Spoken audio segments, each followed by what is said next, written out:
आज की इस वीडियो में एसएससी जीडी कांस्टेबल 2025 एग्जाम के लिए एक ऐसा एक्सपेक्टेड मॉडल पेपर देखेंगे जिस मॉडल पेपर को साथियों आपको जरूर देखना चाहिए, क्योंकि आज की इस वीडियो में साथियों चारों विषयों के संपूर्ण सब्जेक्ट का साथियों निचोड़ आप लोग यहाँ पर देखेंगे। हिंदी को, जीके को, रीजनिंग को, मैथ को। और उसके अलावा साथियों नए साल के शुरुआती दिन है, तो अगर आप मुझे विश करते हैं तो मुझे बहुत अच्छा लगेगा।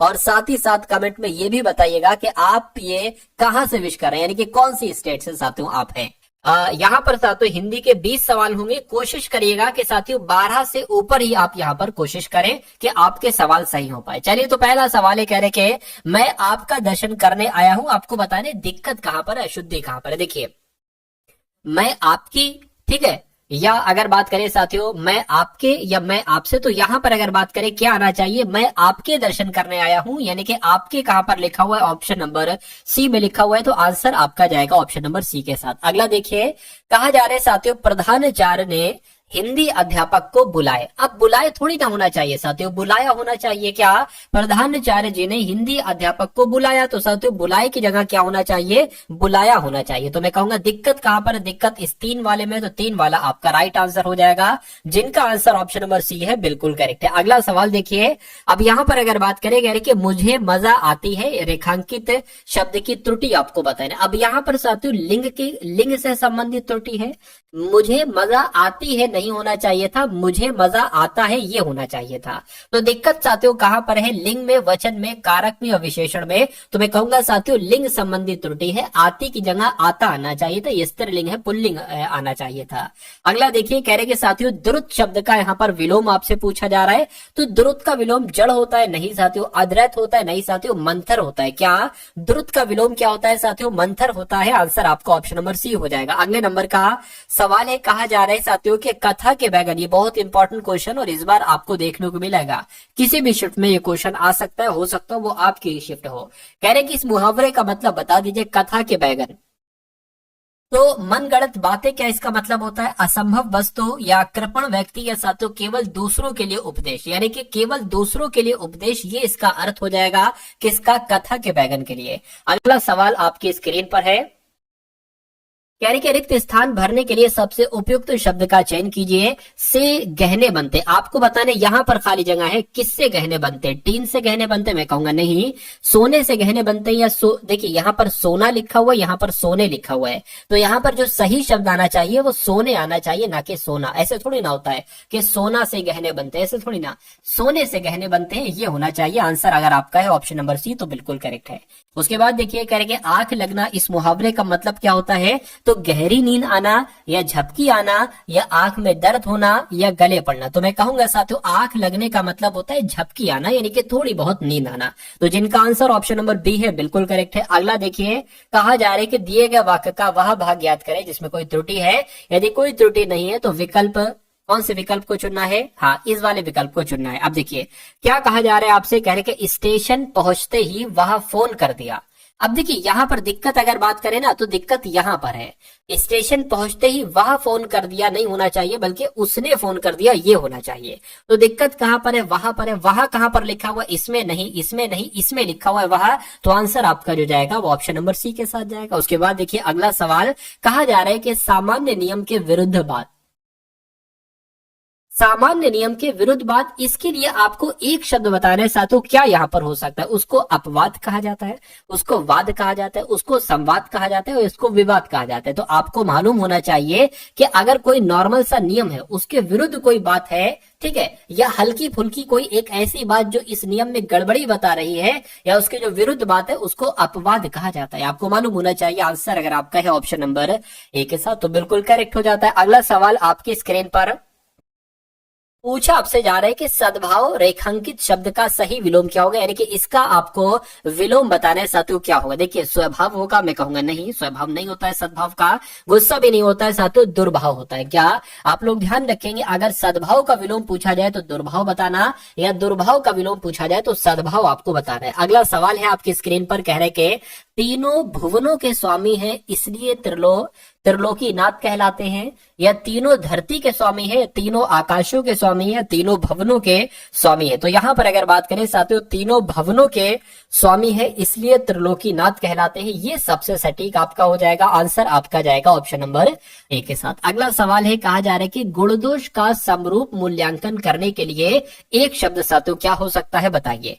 तो गुण दोष का एक तरीके से समरूप मूल्यांकन जो करता है उसको क्या कहा जाता है, ये आपको बताना है। उसको समीक्षक कहा जाता है। राइट आंसर अगर आपका है ऑप्शन नंबर डी, तो बिल्कुल करेक्ट है। अगला देखिए, कह रहे कि साथियों पिताजी मेरे लिए कुछ कपड़े ले आए, क्या।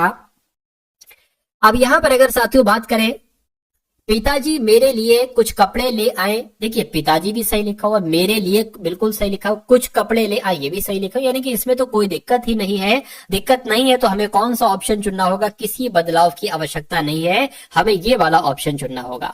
ऐसा जरूरी नहीं साथियों कि हमेशा गलती ही हो, परीक्षा में ऐसे भी सवाल आ सकते हैं, सही वाक्य आपको दे दिया जाएगा। अगर सही वाक्य है तो किसी बदलाव की आवश्यकता नहीं, एक ऐसा ऑप्शन होगा, इसका चुनाव आपको करना है। साथियों अगर आपने इस वीडियो को अभी तक लाइक नहीं किया तो मैं आपसे रिक्वेस्ट करता हूं कि वीडियो को आप लोग लाइक कर दीजिए, क्योंकि आपका एक लाइक मुझे बहुत मोटिवेट करता है। और अगर चैनल पर आप लोग नए हैं और चैनल को आपने सब्सक्राइब नहीं किया तो चैनल को साथियों तुरंत आप लोग सब्सक्राइब कर लीजिए। अब इस सवाल की अगर बात करते हैं साथियों, कहा जा रहा है कि सही वर्तनी वाले शब्द का चयन कीजिए, यानी कि आपको बताने कि अंधकार कैसे लिखा जाता है। अंधकार कैसे लिखा जाता है, तो मैं कहूंगा अंधकार की अगर बात करें साथियों, अंधकार ऐसे लिखा जाता है। और ऐसे कहां पर लिखा हुआ है, ऐसे ऑप्शन नंबर ए में लिखा हुआ है, जिनका आंसर यहाँ पर ऑप्शन नंबर ए के साथ है, तो बिल्कुल सही। रिक्त स्थान को भरने के लिए सबसे उपयुक्त विकल्प का चयन करें। देखिए मेरी है कि मुझे 4 दिन की छुट्टी दी जाए, मेरी है, अब यहाँ पर आपको खाली जगह दिखेगी, तो मेरी पूजा है कि मुझे 4 दिन की छुट्टी दी जाए, या मेरी याचना है कि मुझे 4 दिन की छुट्टी दी है, या मेरी प्रार्थना है साथियों, या आराधना है। तो आपको साथियों बताने कि यहाँ पर आपका कौन सा ऑप्शन आ सकता है, बताइए। तो मेरी प्रार्थना है कि मुझे 4 दिन की छुट्टी जाए, ये होना चाहिए, तो आपका आंसर ऑप्शन नंबर सी है। तो मैं कहूंगा आंसर आपका बिल्कुल करेक्ट हो जाएगा। अगला सवाल आपके स्क्रीन पर है, पूछा आपसे साथियों जा रहा है कि वर्तनी आपको बताने कि इनमें से साथियों कौन से शब्द की वर्तनी आपको बिल्कुल सही लग रहा है, यानी कि मात्रहीन कैसे लिखा जाता है, ये आपको यहाँ पर बताना है। तो मात्रहीन की अगर बात करें, जैसे ऑप्शन नंबर डी में लिखा है ना, ऐसे लिखा जाता है। उसके बाद देखिए अगला सवाल, कहने कि यमुना का पर्यायवाची क्या होगा साथियों। यमुना की अगर बात करें, यमुना का पर्यायवाची तो अर्कजा होता है। क्या होता है साथियों, यमुना का पर्यायवाची अर्कजा होता है। राइट आंसर अगर आपका है ऑप्शन नंबर सी, तो बिल्कुल करेक्ट है। नेक्स्ट नंबर का सवाल है, कहा जा रहा है आपसे कि अब यहाँ पर दिए गए वाक्य में रेखांकित खंड को प्रतिस्थापित करने के लिए सबसे उपयुक्त विकल्प का चयन करें। यदि इसे प्रतिस्थापित करने की आवश्यकता नहीं है तो किसी विकल्प, किसी बदलाव की आवश्यकता नहीं है, इसका चयन करें। मेरी गाय को छूने का उत्साह कभी कोई नहीं कर सकता, क्योंकि वह मारती है। अब देखिए दिक्कत आपको पता कहाँ लग रही है, उत्साह नहीं होना चाहिए। मेरी गाय को छूने का उत्साह, हिम्मत आना चाहिए। मेरी गाय को छूने का हिम्मत कोई भी नहीं कर सकता, ये होना चाहिए। नहीं, मेरी गाय को छूने का साहस कभी कोई नहीं कर सकता क्योंकि वह मारती है, ये होना चाहिए। या मेरी गाय को छूने का मेहनत भी नहीं होना चाहिए। मैं कहूंगा सबसे सटीक जवाब अगर आपका है ऑप्शन नंबर बी, तो मैं कहूंगा आंसर आपका बिल्कुल करेक्ट हो जाएगा भाई। बहुत बढ़िया, वेरी गुड क्लास। तो जिनका आंसर यहाँ पर बी है बिल्कुल करेक्ट है। अब अगला सवाल देखिए, अब यहाँ पर अगर बात करें तो साथियों आपके सामान्य ज्ञान के क्वेश्चन शुरू हो चुके हैं। 20 क्वेश्चन आपने हिंदी के देखे, अब 20 क्वेश्चन आप साथियों सामान्य ज्ञान के देखेंगे। चलिए, तो कहा जा रहा है कि संगम साहित्य किस भारतीय भाषा में लिखा गया है। तो संगम साहित्य अगर आपसे परीक्षा में पूछे तो ये तमिल भाषा में लिखा गया है। राइट आंसर आपका ऑप्शन नंबर सी हो जाएगा। निम्नलिखित में से पल्लव राजवंश की राजधानी कौन सी थी। तो पल्लव राजवंश की राजधानी आपसे पूछे तो कांचीपुरम आपको बता देना है। क्या आपको बता देना है कि पल्लव राजवंश की राजधानी साथियों कांचीपुरम थी। उसके बाद देखिए कह रहे कि बारावती किला भारत के किस राज्य में, ये बहुत इंपॉर्टेंट क्वेश्चन है, कई बार आपसे पूछा भी जा चुका है कि जो बारावती किला है, बारावती किले की अगर बात करें तो ये कहां पर है साथियों, ये ओडिशा में। कहां पर है साथियों, ये ओडिशा में है। आंसर आपका ऑप्शन नंबर बी हो जाता है। उसके बाद देखिए क्या कहा जा रहा है आपसे कि सुल्ताना रजिया के पिता कौन थे। रजिया सुल्ताना के पिता की अगर बात करें तो कौन थे साथियों, इल्तुतमिश ही रजिया सुल्ताना के पिता थे या सुल्ताना रजिया कह लो। उसके बाद देखिए अगला सवाल कह रहे दक्षिण भारतीय वंश यानी कि विजयनगर साम्राज्य किस राजा के द्वारा स्थापित किया गया था। तो ये साथियों हरिहर और बुक्का के द्वारा स्थापित किया गया था। यहाँ पर हरिहर थे तो हरिहर साथियों आपको लगा देना है, ठीक है ना। अगला सवाल देखिए कह रहे भारत में राज्यों के राज्यपालों की नियुक्ति करने का अधिकार किसके पास है बताइए। तो देखिए भारत में जो राज्यों के राज्यपाल होते हैं इनकी नियुक्ति तो राष्ट्रपति साहब ही करते हैं। कौन करते हैं साथियों? राष्ट्रपति ही करते हैं। अगला देखिए करके जम्मू और कश्मीर का संविधान किस वर्ष अपनाया गया था। तो ये सवाल अगर आपसे पूछे कि जम्मू और कश्मीर का संविधान कब अपनाया गया था तो साथियों 1956 में अपनाया गया था। आंसर आपका ऑप्शन नंबर सी हो जाएगा। अगला सवाल है आपके स्क्रीन पर, कहा जा रहा है कि निम्नलिखित में से किस केंद्र शासित प्रदेश को भारत में आंशिक राज्य का दर्जा दिया गया था बताइए। तो यहाँ पर साथियों अगर हम लोग बात करते हैं, आपको भी ध्यान रखना है कि सवाल का जवाब क्या होगा। पुदुचेरी आपका राइट आंसर हो जाएगा। तो किसकी बात चल रही है साथियों? पुदुचेरी केंद्र शासित प्रदेश को भारत में आंशिक राज्य का दर्जा दिया गया है। अगला सवाल कह रहे भारतीय संविधान में कितनी अनुसूचियां हैं। तो भारतीय संविधान में साथियों 12 अनुसूचियां हैं। राइट आंसर आपका ऑप्शन नंबर बी हो जाता है। अगला सवाल है कह रहे निम्न में से क्या राज्य सूची में शामिल है। तो इनमें से क्या साथियों राज्य सूची में शामिल है? पुलिस, वन, बैंकिंग या रक्षा। तो मैं कहूंगा कि पुलिस की अगर बात करते हैं तो पुलिस सातवीं राज्य सूची में शामिल है। राइट आंसर आपका ए हो जाएगा।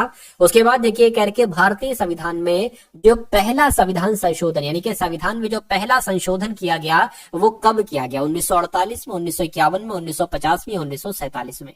तो अगर आपने यहाँ पर चुना है ऑप्शन नंबर बी यानी कि 1951 में किया गया तो आपका आंसर यहाँ पर बिल्कुल सही हो जाएगा। साथियों देखिए हिंदी को मैं बहुत तेजी के साथ कराता हूँ और जीएस को मैं बहुत तेजी के साथ कराता हूँ क्योंकि यही दो सब्जेक्ट है जो आपको एग्जाम में बहुत तेजी के साथ करना होंगे। क्योंकि अगर आप इसमें ज्यादा टाइम लोगे फिर आप रीजनिंग को अच्छे तरीके से नहीं कर पाओगे, आप मैथ को अच्छे तरीके से नहीं कर पाओगे।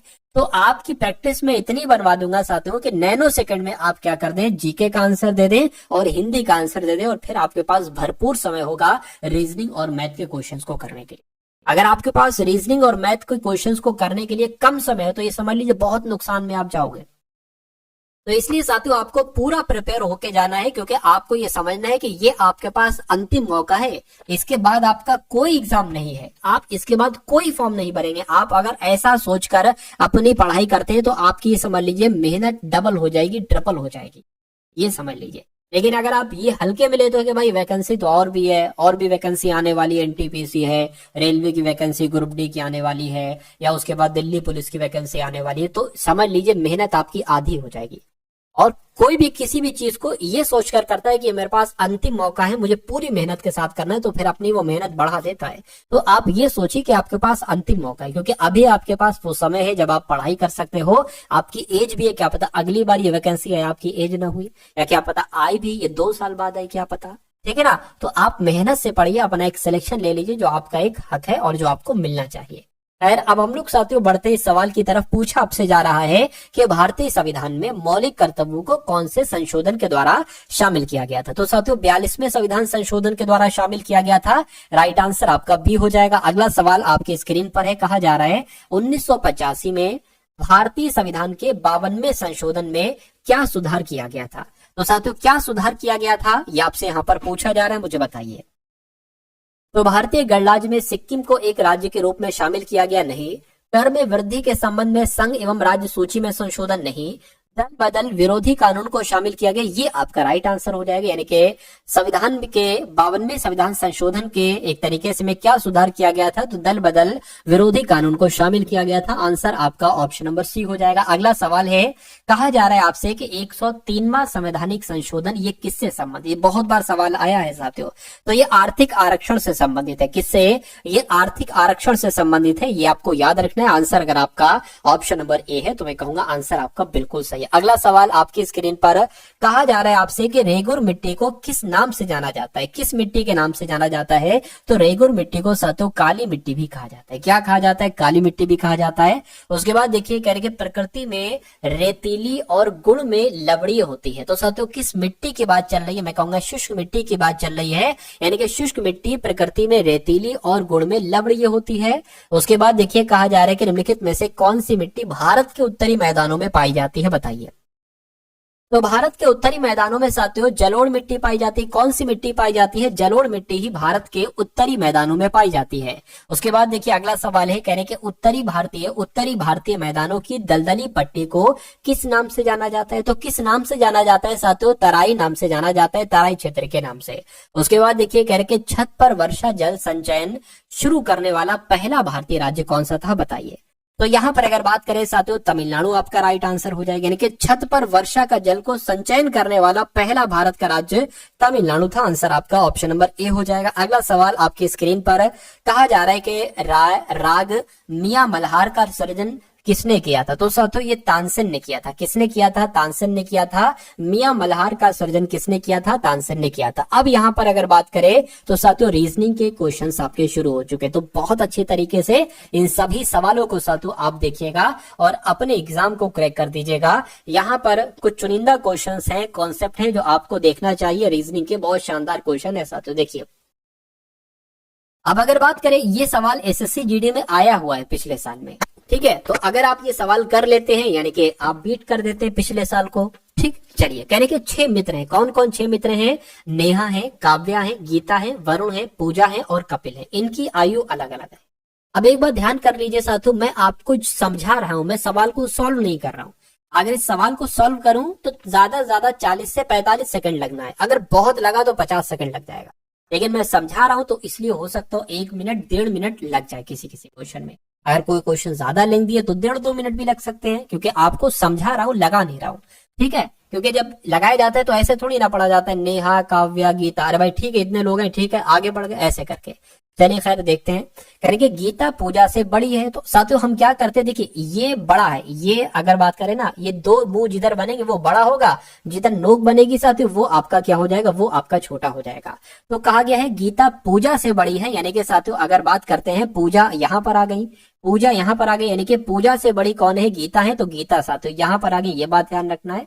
उसके बाद कहा जा रहा है कि लेकिन वरुण से छोटी, यानी कि गीता जो है ना ये पूजा से तो बड़ी है लेकिन वरुण से छोटी, यानी कि वरुण यहां पर बन जाएंगे, वरुण यहां पर बन जाएंगे। उसके बाद क्या कहा जा रहा है? 3 मित्र गीता से बड़े हैं, 3 मित्र गीता से बड़े हैं, तो देखिए एक मित्र, ठीक है, और दूसरा मित्र और साथियों ये तीसरा मित्र, 3 मित्र गीता से बड़े हमने कर दिए। उसके बाद कहने के साथियों कपिल की आयु वरुण और काव्या की आयु के मध्य आती है, यानी कि कपिल की आयु जो है ना, कपिल की आयु ये वरुण की आयु और काव्या, यानी कि काव्या साथियों यहां पर आ जाएंगी, और कपिल की अगर बात करें कपिल यहां पर आ जाएंगे, कपिल यहां पर आ जाएंगे, क्योंकि कपिल की आयु कहा गया है कि वरुण और काव्या के बीच की है, करके पूजा केवल एक मित्र से बड़ी है।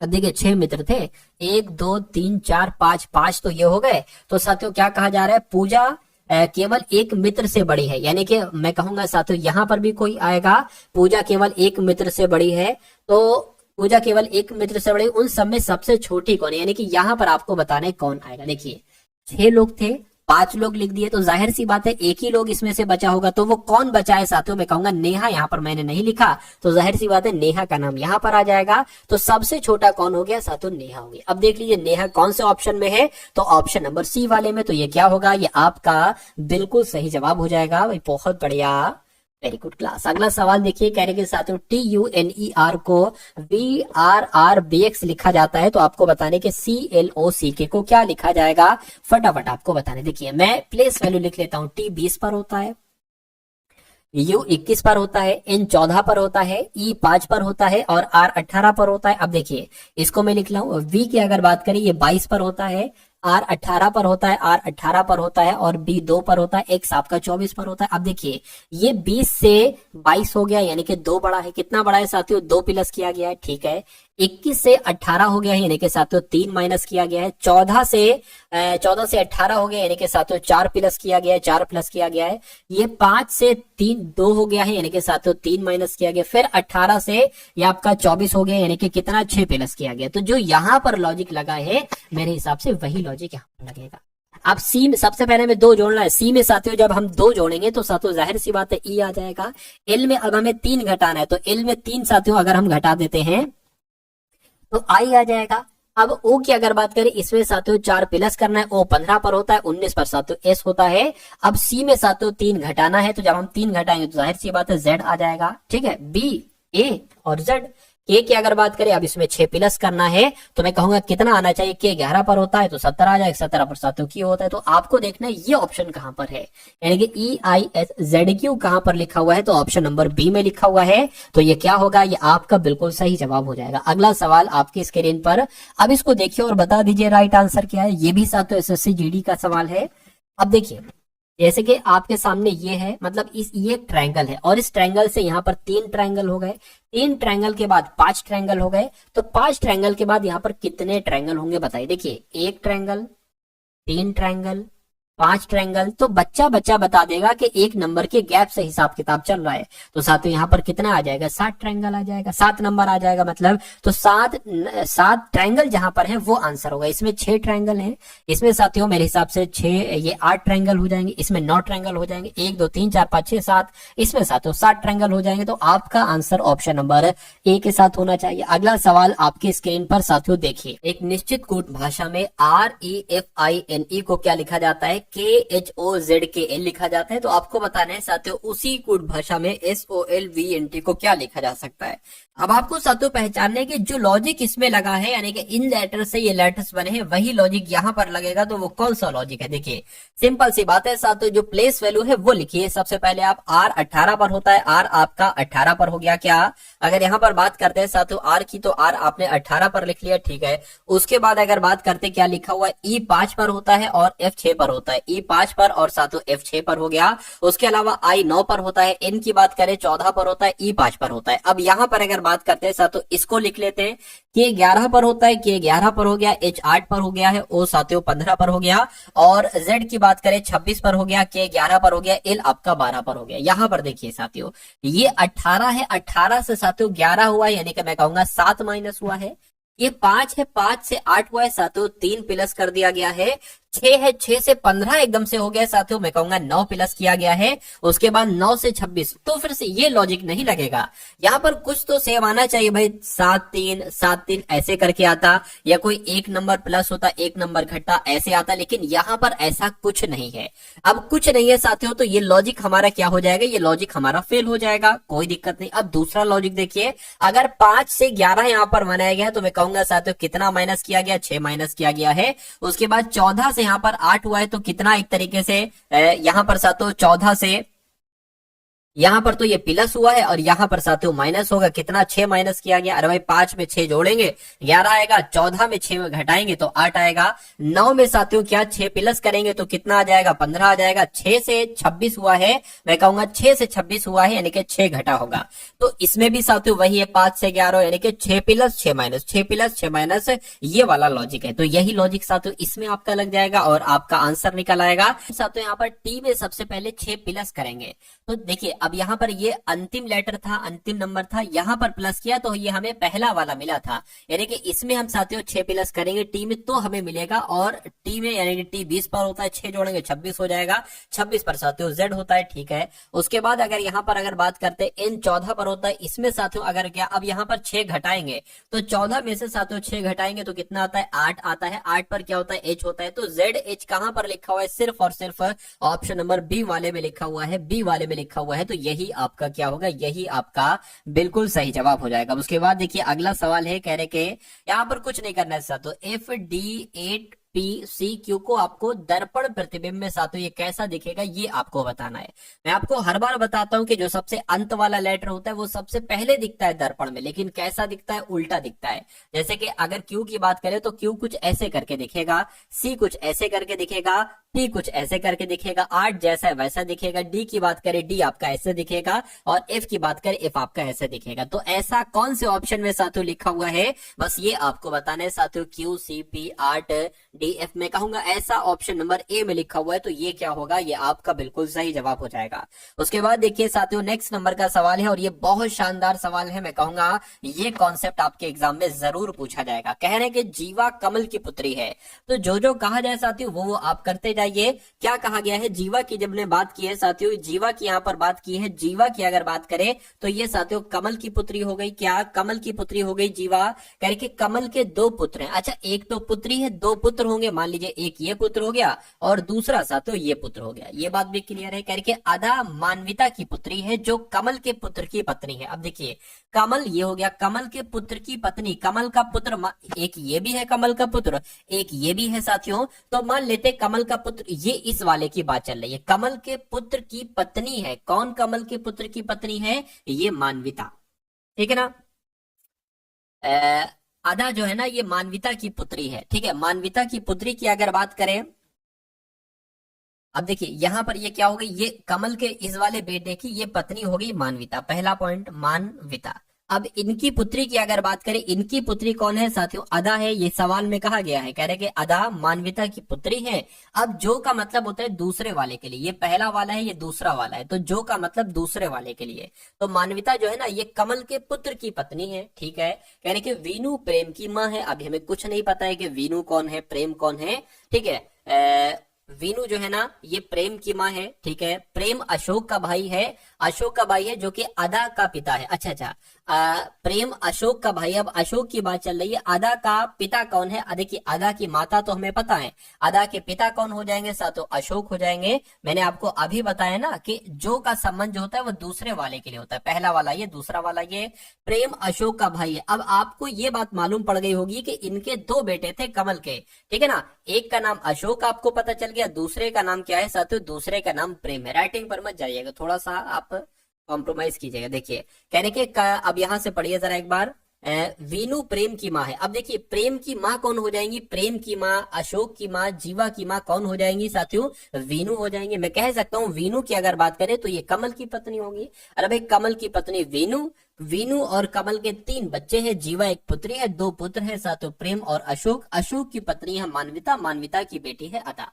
उसके बाद कहा गया कि अदा का वीनू से क्या संबंध है, यानी कि वीनू क्या कहेगा अदा को। तो वीनू क्या कहेंगी साथियों अदा को, मुझे बताइए। देखिए वीनू के लड़के, वीनू की बहू की बेटी है, तो कोई भी अपनी बहू की बेटी को क्या कहेगा साथियों, पोती नातिन वाला ऑप्शन आपका यहाँ पर बिल्कुल सही हो जाएगा और यही आपका राइट आंसर हो जाएगा। पोती आपका यहाँ पर सही जवाब हो जाएगा। अगला सवाल है आपकी स्क्रीन पर, इस सवाल को देखिए और साथियों मुझे बताइए राइट आंसर आपका क्या होगा। देखिए एक्स जेड एक्स है और खाली जगह है वाई जेड यहाँ पर थोड़ी सी दिक्कत है साथियों। देखिए मैं यहाँ पर लिख दूं, क्या करूं, मैं यहाँ पर लिख देता हूँ साथियों, ये आपका x हो गया, ये z हो गया और ये x हो गया, खाली जगह हो गई। उसके बाद साथियों ये आपका y आ गया, z आ गया, x आ गया, फिर 2 बार खाली जगह हो गई और साथियों x आ गया, ये आपका y आ गया, ठीक है ना, एक्स वाई आ गया, जेड एक्स आपका जेड आ गया और ये 2 बार खाली जगह हो गई और ये साथियों आपका y आ गया और ये z आ गया। तो यहाँ पर आपको साथियों बतलाना है ये खाली जगह में कौन सा आएगा। देखिए इसको काउंट करिए सबसे पहले तो 1 2 3 4 5 6 7 8 9 10 11 12 13 14 15 16 17 18 यानी कि 18 हैं। तो मैं कहूंगा साथियों कितने कितने का पेयर बना दे, 6 का पेयर बना के देखे। देखिए साथियों 1 2 3 4 5 6 ये अलग हो गया, 1 2 3 4 5 6 ये अलग हो गया, 1 2 3 4 5 6 ये अलग हो गया।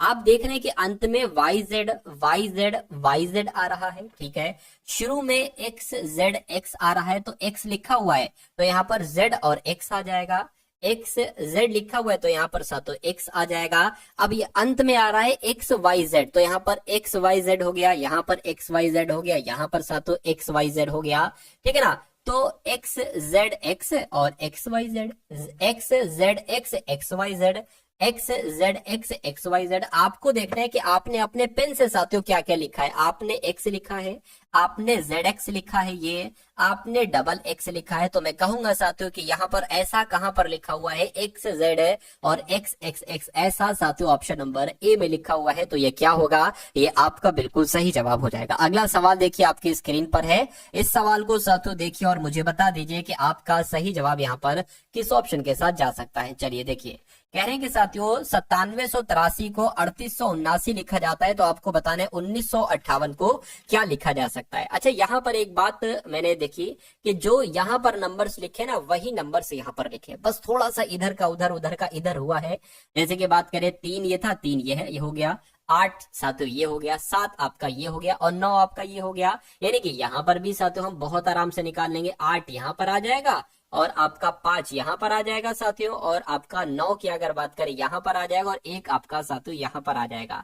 यानी कि 8591 कहां पर लिखा हुआ है? 8591 आपका ऑप्शन नंबर बी में लिखा हुआ है। तो ये क्या होगा? ये आपका बिल्कुल सही जवाब हो जाता है भाई। बहुत बढ़िया, वेरी गुड क्लास। चलिए साथियों अगला सवाल आपकी स्क्रीन पर है, देखिए सवाल को और बताइए सही जवाब आपका क्या हो सकता है, बताइए। कह रहे कि कुछ अभिनेता, ये बहुत इंपॉर्टेंट क्वेश्चन है साथियों, कथन और निष्कर्ष वाला सवाल ये बहुत इंपॉर्टेंट होता है और ये क्वेश्चन आपके एग्जाम में आता ही आता है। देखिए बहुत अच्छे तरीके से देखिएगा इसको।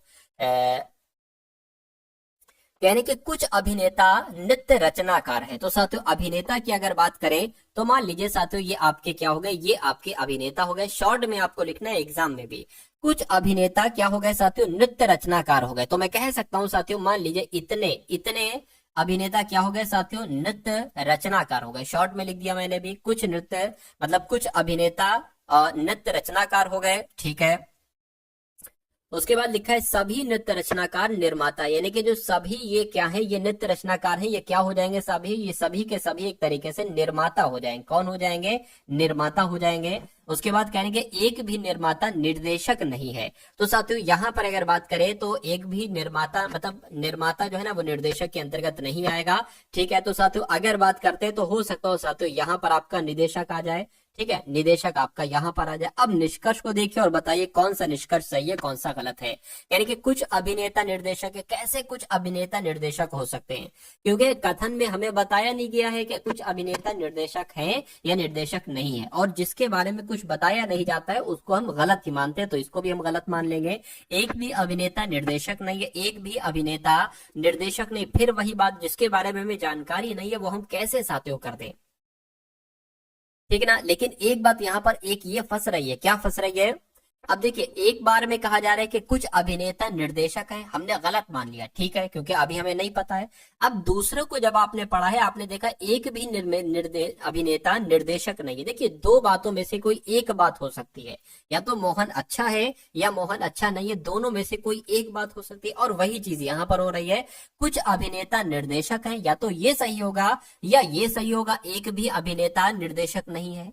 तो मैं कहूंगा अगर ऐसी कंडीशन आ जाती है तो आपको कौन सा ऑप्शन चुनना चाहिए? या तो निष्कर्ष 1 या फिर निष्कर्ष 2 अनुसरण करता है, या तो 1 सही होगा या साथियों 2 सही होगा। आंसर आपका जाएगा ऑप्शन नंबर डी वाले के साथ। तो ये साथियों आपको बहुत अच्छे तरीके से करना है। अगला सवाल देखिए आपकी स्क्रीन पर, ये आपको साथियों क्लियर दिख रहा है ना? अगर क्लियर साथियों नहीं दिख रहा है तो मैं इसको आपके लिए जूम कर देता हूं, लेकिन उससे पहले साथियों मैं क्या कर देता हूं, मैं आपको बता देता हूं। तो अभी मैं आपको इसको जूम करूंगा तो बहुत अच्छे से दिखने लगेगा। यहाँ पर कहा गया है साथियों कि नीचे दी गई आकृति में वर्ग जो है ना ये नींबू को निरूपित करता है। तो वर्ग की अगर बात करें, वर्ग आपका ये हो जाएगा, यानी कि ये साथियों किसके बारे में बताता है? ये नींबू के बारे में बताता है, ठीक है। यानी कि वृत्त मीठे को निरूपित करता है, यानी कि वृत्त की अगर बात करें तो ये साथियों मीठे को निरूपित करता है, ये बात भी बिल्कुल क्लियर है। यानी कि त्रिभुज फलों को निरूपित करता है, अगर इसकी बात करें तो ये फल को निरूपित करता है, ठीक है। यानी कि आयत खट्टे को निरूपित करता है, आयत की अगर बात करते हैं साथियों तो ये आपके खट्टे को निरूपित कर दिया, ठीक है। उसके बाद कह रहे कि षटभुज की अगर बात करते हैं साथियों, षटभुज आपका संतरों को निरूपित करता है। तो षटभुज साथियों किधर है? षटभुज आपका ये हो जाएगा, यानी कि इसकी अगर बात करें ये संतरों को निरूपित करता है, ये बात भी क्लियर है। आप कह रहे हैं कि वह संख्या ज्ञात कीजिए जो उन नींबू फलों को दर्शाता है, यानी कि नींबू भी होना चाहिए। देखिए नींबू और फल कहां पर है? यानी कि त्रिभुज के अंतर्गत भी आए और वर्ग के अंतर्गत भी आए, को निरूपित करता है। जो खट्टे और खट्टू के अंतर्गत भी आना चाहिए, लेकिन मीठा नहीं होना चाहिए, यानी कि आंसर आपका मीठे वाला, यानी कि इसमें से साथियों आंसर आपका नहीं होना चाहिए, ठीक है ना। तो ऐसा आपको साथियों बताना है कौन सा, इसको जूम कर देता हूं, देखिए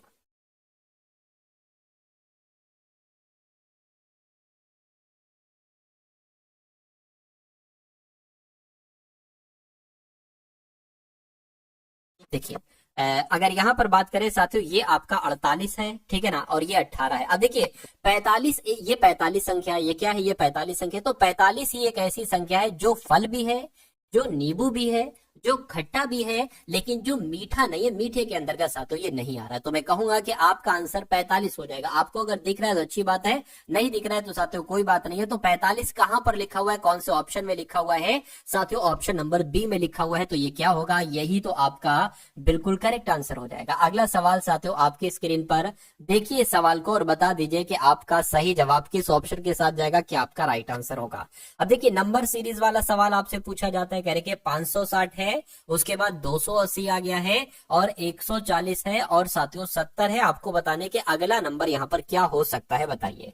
तो देखिए 500, देखिए 56 का आधा 28 होता है, बिल्कुल। तो ये तो इसका आधा हो गया। 28 का आधा यानी कि कह सकते हैं 560 का आधा 280, 280 का आधा 140, 140 का आधा 70, 70 का आधा साथियों 35 होता है। तो क्या 35 आंसर होगा? मैं कहूंगा बिल्कुल 35 आपका बिल्कुल सही जवाब हो जाएगा। उसके बाद देखिए अगला सवाल है, कहा जा रहा है कि गणितीय चिन्हों के उस सही संयोजन का चयन कीजिए जिसे क्रमिक रूप से चिन्हों के स्थान पर रखने से दिया गया समीकरण संतुलित हो जाएगा।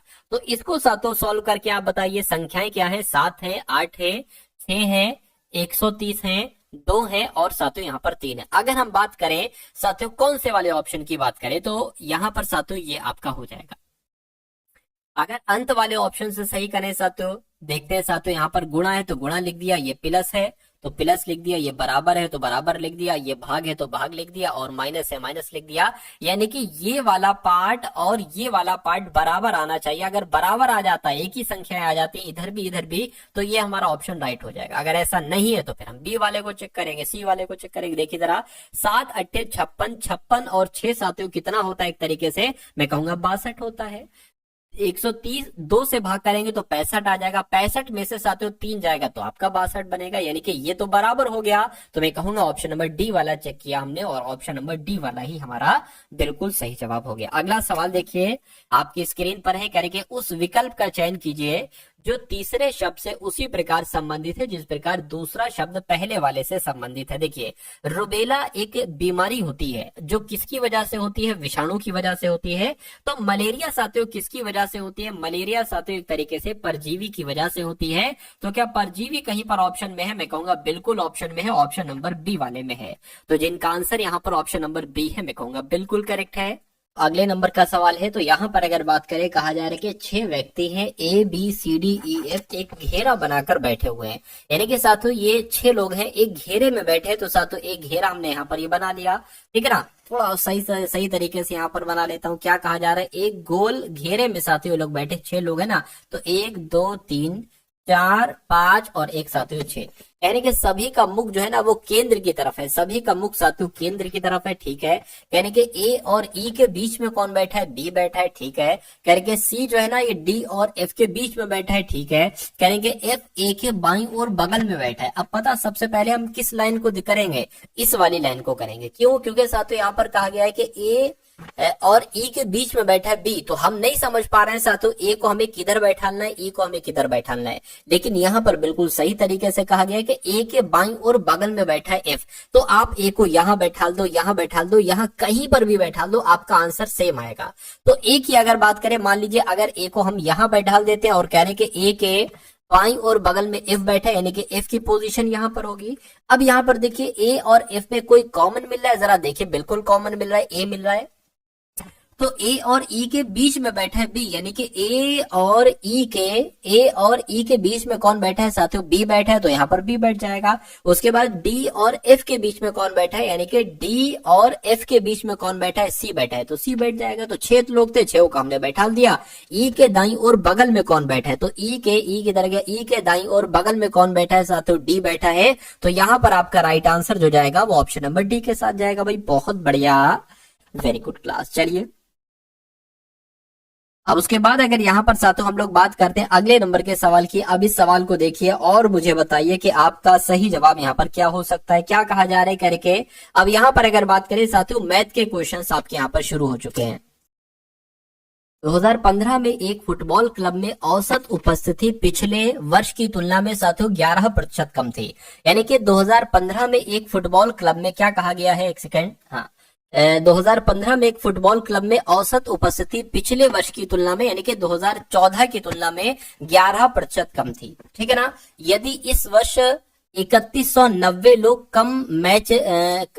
कम लोग मैच देखने गए, यानी कि यहाँ पर कहा जा रहा है कि 11% लोग कम हुए, और यहाँ पर वो हमें संख्या बता दी गई है कि 3190 लोग कम आए।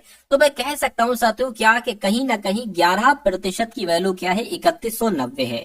तो कह रहे कि 2014 में कितने लोग मैच देखने गए थे, ये आपको यहाँ पर साथियों क्या करना है, बताना है। तो देखिए 2015 में 11% कम आए, तो मैं कह सकता हूँ वैसे नॉर्मली 100% आते हो, 2014 में साथियों 100% आए हो, लेकिन 2015 में 11% कम लोग आए, यानी कि 89% आए, 89% आए, ये भी हम लोग कह सकते हैं। तो मैं कहूंगा साथियों क्या, मैं कहूंगा 2014 में कितने लोग आए थे, 2014 में 100% लोग आए थे। तो 11% की वैल्यू 3190 है, 100% की वैल्यू निकाल लीजिए, 11 नीचे आ जाएगा, 100 से गुणा कर दीजिए, 100% की वैल्यू आ जाएगी। इसको कट कर लीजिए साथियों, 11 दूना कितना हो जाएगा आपका 22 हो जाएगा, और यहाँ पर साथियों 9 आ जाएगा, 99 हो जाएगा, 11 नीम आपके 99 हो जाएंगे, 0 और ये 2 0 यहाँ के आ जाएंगे। मैं कहूंगा 29,000 साथियों 2014 में लोग मैच देखने आए थे, 29,000 लोग। तो इस प्रकार जिनका आंसर ऑप्शन नंबर ए है बिल्कुल करेक्ट हो जाएगा। अगला सवाल, ये बहुत टॉप लेवल का क्वेश्चन है, और मैं कहता हूं साथियों कि ये सवाल अगर आता है तो बहुत सारे लोग यहाँ पर कंफ्यूज हो जाएंगे। सवाल पे कुछ नहीं है, लेकिन मैं आपको इसका एक आसान तरीका बता रहा हूं, वो सबसे बढ़िया चीज है। देखिए कह रहे कि एक वस्तु पर 15% की छूट दी जाती है, ठीक है भाई, 15% की छूट देने के बाद भी उस पर 19% का लाभ प्राप्त होता है। यानी कि एक दुकानदार कहता है कि मैं इस पर आपको 15% की छूट दे रहा हूं, लेकिन दुकानदार को 19% का लाभ हो रहा है। तो कहा जा रहा है कि अगर 25% की छूट देने प्राप्त, यानी कि 25% की छूट देने क्या लिखा हो, 25% की छूट देने प्राप्त प्रतिशत लाभ क्या होगा। अगर 25% की छूट दी जाती तो लाभ कितना होता। देखिए यहाँ पर अगर बात करें 15% की छूट दी जा रही, कोई चीज 100% होती है, 15% की छूट दी जा रही, यानी कि वो चीज 85% में बेची जा रही है, ठीक है ना। और कहने के यहाँ पर अगर बात करें साथियों क्या कहा गया है कि 19% का लाभ हो रहा है, तो साथियों 19% का लाभ हो रहा है, यानी कि 119% है। तो ये पता क्या हो जाएगा, ये आपका साथियों एक तरीके से क्रय मूल्य हो जाएगा, और ये आपका साथियों क्या हो जाएगा, ये आपका अंकित मूल्य हो जाएगा। ये कॉस्ट प्राइस क्रय मूल्य, ये अंकित मूल्य हो जाएगा आपका। इसको अगर कट करें तो साथियों 17 से कट करें, मान लीजिए अनुपात में 17 पंजे 85 हो गया, और 17 ठीक है ना, 7 कितना हो जाएगा साथियों 119 हो जाएगा। यानी कि अब आपको साथियों क्या पता चल गया। अब अगर बात करते हैं साथियों, आपके सामने यहाँ पर अनुपात आ गया, ये अगर 5 क्रय मूल्य है तो अंकित मूल्य कितना होगा, अंकित मूल्य 7 है। इसको साथियों अगर 500 मान लो तो इसको 700 मान लो, यानी कि अगर किसी वस्तु पर 700 रुपए लिखे हैं और उसको ठीक है ना लिया एक तरीके से, उसका क्रय मूल्य क्या है 500 है, 500 है, और अंकित मूल्य साथियों 700 है। तो यहाँ पर अगर साथियों हम लोग बात करते हैं, यहाँ पर कहा गया कि अगर 25% की छूट दी जाती, यानी कि इस 700 रुपए पर छूट दी जाएगी ना, अंकित मूल्य पर छूट दी जाती, अगर 25% की छूट दी जाती तो ये वस्तु 75% में बिकती। तो साथियों देखिए जरा कितने रुपए में जाती, 75 सत्ते की अगर बात करें तो साथियों 525 हो जाता, 525 हो जाता। तो देखिए क्रय मूल्य इसका है 500, और 525 रुपए में छूट देने के बाद बेची जा रही, तो साथियों कितने का प्रॉफिट हुआ, 25 का प्रॉफिट हुआ। इसको लाभ में बदलना है तो 100 से गुणा करा लीजिए, नीचे आपका क्रय मूल्य आ जाएगा। तो मैं कहूंगा इन 2 जीरो से ये 2 जीरो, इससे ये साथियों कैंसिल हो गया, तो मैं कहूंगा 5% का आपका लाभ आ जाएगा साफ साफ। तो आपका राइट आंसर जो जाना चाहिए वो किस ऑप्शन के साथ जाएगा, वो ऑप्शन नंबर ए के साथ जाएगा। अगला सवाल देखिए आपकी स्क्रीन पर है, देखिए सवाल को साथियों और बताइए कि आपका सही जवाब यहाँ पर क्या हो सकता है। क्या कहा जा रहा है करके 126 किलोमीटर प्रति घंटा की चाल से चल रही एक ट्रेन एक खंबे को 6 सेकंड में पार कर लेती है। ट्रेन की लंबाई आपको बताना है। देखिए ट्रेन की लंबाई कह लो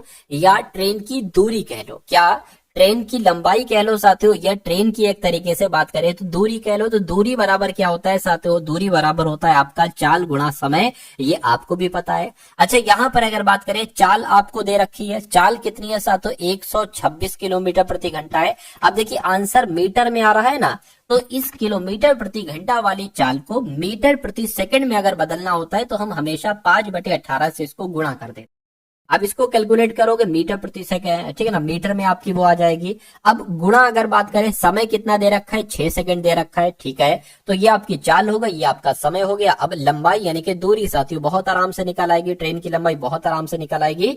6 कम 6, 6 3 18 हो गया, 3 से कट करेंगे, 3 चौक 12, 3 दूना 6। अब 42 पंजे साथियों देख लीजिए कितने होते हैं, 5 दूना 10 हो गया, 5 चौक 20 और 1 21 हो गए। यानी कि मैं कहूंगा साथियों लंबाई, ट्रेन की लंबाई कितनी निकलेगी, 210 मीटर निकलेगी। और 210 मीटर कौन से ऑप्शन में है, ऑप्शन नंबर सी वाले में, ठीक है ना। चलिए अगला सवाल देखिए आपकी स्क्रीन पर है, इस सवाल को देखिए और बताइए कि आपका सही जवाब क्या हो सकता है। कह रहे हैं कि साथियों 50 मीटर लंबे और 45 मीटर चौड़े एक पूल में 90 व्यक्ति डूब लगाते हैं, ठीक है। यानी कि अगर मान लेते हैं साथियों एक तालाब है जिसकी लंबाई अगर 50 है तो चौड़ाई इसकी कितनी है साथियों, 45 है, ठीक है ना। यानी कि इसमें 90 व्यक्ति डुबकी लगाते हैं। यदि व्यक्तियों द्वारा पानी का औसत विस्थापन 1 मीटर क्यूब है तो पानी का स्तर कितना ऊंचा उठेगा, ये आपको यहां पर बताना है। एक तरीका मैं आपको बता देता हूं, देखिए अगर बात करते हैं साथियों लंबाई कितनी है, 50 है, चौड़ाई कितनी है, 45 है। अब ऊंचाई भी लिखना होगी, ऊंचाई हमें नहीं पता तो ऊंचाई के लिए h लगा लेंगे। बराबर अगर साथियों ये किसके बराबर, क्योंकि साथियों 90 व्यक्तियों के द्वारा जो विस्थापित किया गया पानी का आयतन है वो बराबर होगा तालाब के आयतन से। तो ये आपका साथियों तालाब का आयतन हो गया। अब 90 व्यक्तियों के द्वारा जो विस्थापित किया गया पानी का आयतन है वो कितना है, वो कैसे निकालोगे, तो साथियों यहाँ पर 90 आ जाएगा, 90 व्यक्ति थे, 1 मीटर क्यूब लिखा हुआ है ना, तो साथियों 1 मीटर यहाँ पर आ जाएगा। तो अब h का मान निकालना है, स्तर कितना ऊंचा उठेगा, यानी कि h का मान निकाल लीजिए, क्या दिक्कत है। तो साथियों ये 50 45 इसके नीचे आ जाएगा, ठीक है ना, इसके नीचे साथियों ये आपका आ जाएगा, कोई दिक्कत नहीं है। देखिए h आपका ये आ गया और 90/50 आपका ये आ गया और यहाँ पर ये 45 आपका आ गया। अब यहाँ पर अगर साथियों हम लोग बात करते हैं, देखिए इसको अगर साथियों हम कट करते हैं तो कितना आ जाएगा, 45 से कम 45, 45 दूना यानी कि 1/25 यहाँ पर आ गया है। अब देखिए ये ऊंचाई कितनी निकली है, ऊंचाई 1/25 मीटर निकली है, लेकिन हमें तो सेंटीमीटर में साथियों लगाना है, क्या सेंटीमीटर में। तो किसी चीज को अगर मीटर से सेंटीमीटर में कन्वर्ट करते हो तो मीटर में 100 की गुणा करा दी जाती है, वो सेंटीमीटर में हो जाता है। 25 से कम 25, 25 चौक यानी कि आपकी हाइट कितनी निकली है, 4 सेंटीमीटर निकली है। और 4 सेंटीमीटर ये पानी के स्तर की ऊंचाई है। तो आपका आंसर किस ऑप्शन के साथ जाएगा साथियों, ऑप्शन नंबर सी के साथ जाएगा। अगला सवाल आपकी स्क्रीन पर देखिए सवाल को और बता दीजिए कि आपका सही जवाब क्या हो सकता है। क्या कहा जा रहा है, देखिए जरा, यानी कि पी एक कार को 30 दिन में करता है, तो जैसे कहा जा रहा है वैसे वैसे कर लेते हैं। पी एक काम को 30 दिन में करता है और क्यू उसी काम को साथियों क्यू उसी काम को 40 दिन में करता है। यानी कि उन दोनों ने 5 दिनों तक एक साथ कार्य किया और फिर क्यू ने काम छोड़ दिया और पी को अकेले ही शेष कार्य को पूरा करना पड़ा। तो इस काम को पी को करने के लिए कितना समय लगेगा आपसे पूछा जा रहा है। देखिए पी किसी काम को 30 दिन में 40 क्यों किसी काम को 40 दिन में करता है, तो एक ऐसा नंबर लीजिए जो कि 30 के पहाड़े में भी है या 40 के पहाड़े में भी आ जाए। मैं कहूंगा 120 है, वो 30 चौक और साथियों 40 तिया, यानी कहने का मतलब है कि पी एक दिन में 4 काम करता है, क्यू एक दिन में 3 काम करता है। और ये क्या हुआ, ये टोटल काम है, 120 टोटल काम है।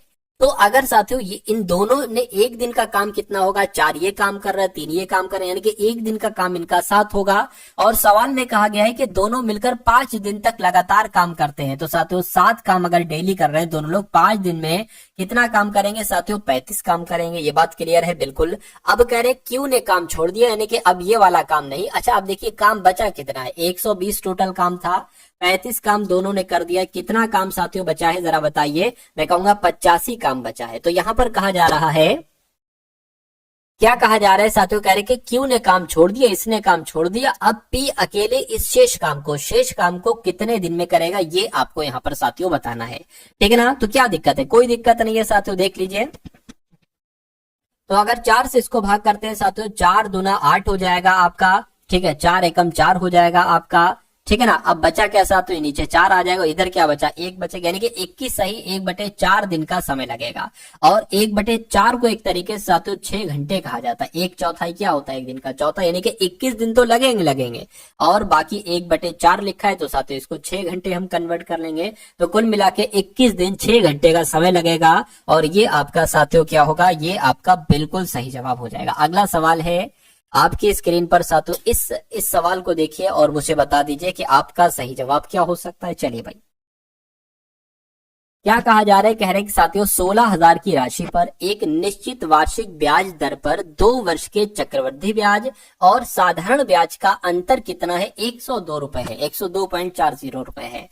यानी कि वार्षिक ब्याज दर आपको बताना है। कभी भी सवाल में आपको अगर दे रखा हो चक्रवृद्धि ब्याज और साधारण ब्याज का अंतर दे रखा हो और स्पेशली 2 वर्ष का दे रखा हो अंतर, तो मैं आपको हमेशा एक सूत्र बताता हूं साथियों। क्या होता है वो सूत्र, अंतर बराबर क्या, अंतर बराबर P और R/100 का होल ऑफ स्क्वायर। अंतर कितना दे रखा है, 102 रुपए, यानी कि 102.40, ठीक है ना। और P की अगर बात करें 16,000 है तो ये 16,000 हो गया।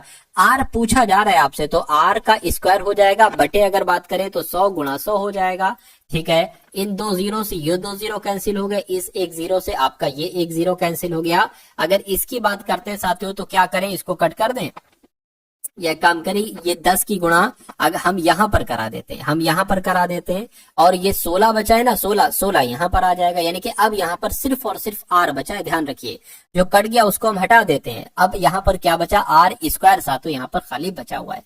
अब इसको आप कैलकुलेट कर लीजिए, पॉइंट हटाया आपने, 2 जीरो बढ़ा दिए, इस जीरो से ये जीरो, इस जीरो से ये जीरो कैंसिल कर दिया, यानी कि अब आपके पास बचा है क्या साथियों, अब आपके पास 1024/16 बचा है, ठीक है ना।